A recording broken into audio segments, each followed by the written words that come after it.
In this video, we are going to see how to apply for a pre-approval to buy a home. Let's find out together. First and foremost, you need to find a good loan agent you can trust. Where do you find that person?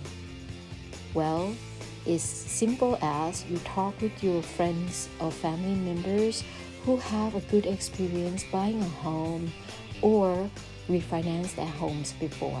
They will know if this is a trustworthy person. If they say so, then it should be good. Or you can talk with your real estate agent you'll be using. He or she is in the industry, so they know who will be a good one to refer you to. Well, some other people will just do an online search and read the reviews and see what other people talk. The first step in applying for a pre-approval is for you to make that first move by making an initial contact with the loan officer, whether via text, email, call, or video call. This process is an important one for you to see if you can trust and feel comfortable to provide that person your personal information and confidential documents.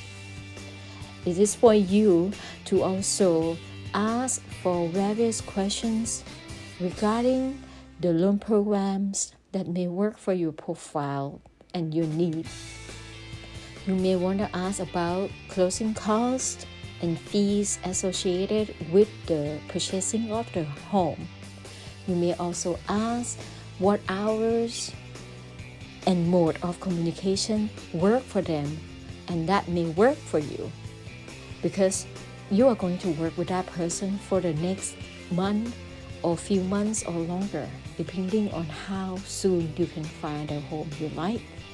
So you want to understand that before you getting into the process. The second step is for you to apply for a loan.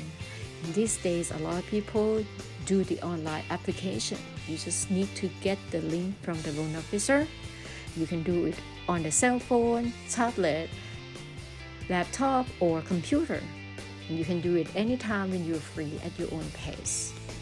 Or you can also apply through the phone with the loan officer.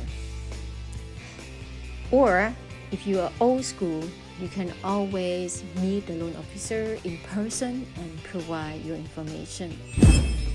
Now, let's figure out what kind of information you need to provide in a loan application so you will be more prepared.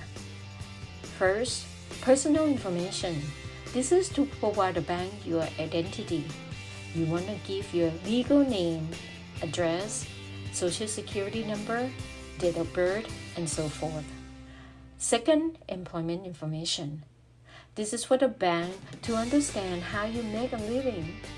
You will need to provide 2-year history of your employment, your position, start date, and how you make an income. The more information you provide, the better that you can help the loan officer work on your file. Well, basically, in fact, if you don't have 2-year experience because you are newly graduate, no worries, that will work as well. Third, credit information. Even though the loan officer is going to pull your credit report, it's always a great idea to share this credit information with him or her. There are some times that there will be error reported to the credit bureau, and this process will help her or him to be able to correct the information for you so that you may be qualified or qualify for higher purchase price or loan amount. Fourth, assets information. This is basically the money that you will be using for the down payment and closing costs. You can provide the information about your savings, checking, retirement, and all stock. You don't need to provide all information, but the more the better. Fifth, type of home you'd like to buy, whether it's a single family home, condo or townhome or manufactured home. Why is that? Because if you're going to buy a condo, there will be typically monthly HOA fees that must be factored in the loan qualification for you. And the last thing is the budget. How much is the money that you're willing to spend in the down payment and closing costs when you're buying a home? And the second budget is what is your monthly mortgage payments that you are feeling comfortable to pay. Third is for you to send the documents as requested by the loan officer. You can do this via email, and these days a good company will have a secure link for you to upload the document. It's more safe for you that you're not going to lose your identity. Or you can fax to them, or you can snail mail. I don't suggest a snail mail documents. It can be lost. You want to do the FedEx or UPS instead. Now, let's figure out what documents you need to provide to the loan officer. First, last 30-day pay stubs. So if you get paid every 2 weeks or every 15 days, you need to provide 2 of them. If you are getting paid weekly, you need to give 4 of them. Second, last 2-year W-2s. Third, last 2-month asset statements. And like we discussed earlier, your assets include savings, checking, 401k or stocks investment. And fourth, driver license. These are the basic documents that my bank will need from you if you are an employee.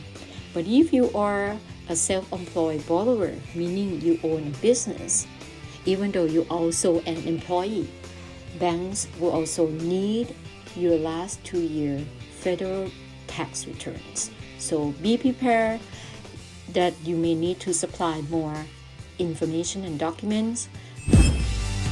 The fourth step is in your loan officer's hand.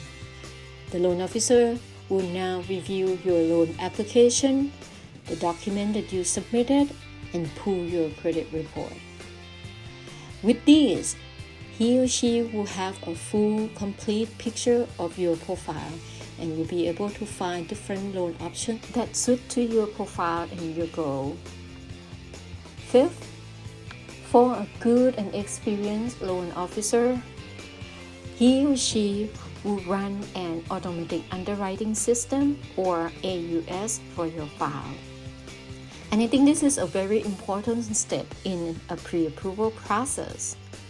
With an AUS finding, it will give the loan officer a good idea of what is needed to get a final loan approval for your file. 6. The loan officer will initiate a discussion with you over the phone or a meeting in person. And this is the time that you will get to know how much you will be pre-approved for, how much down payment is needed, how much monthly mortgage payment will be. And you can always use this opportunity to ask questions that you may have. And anyhow, the process just got started.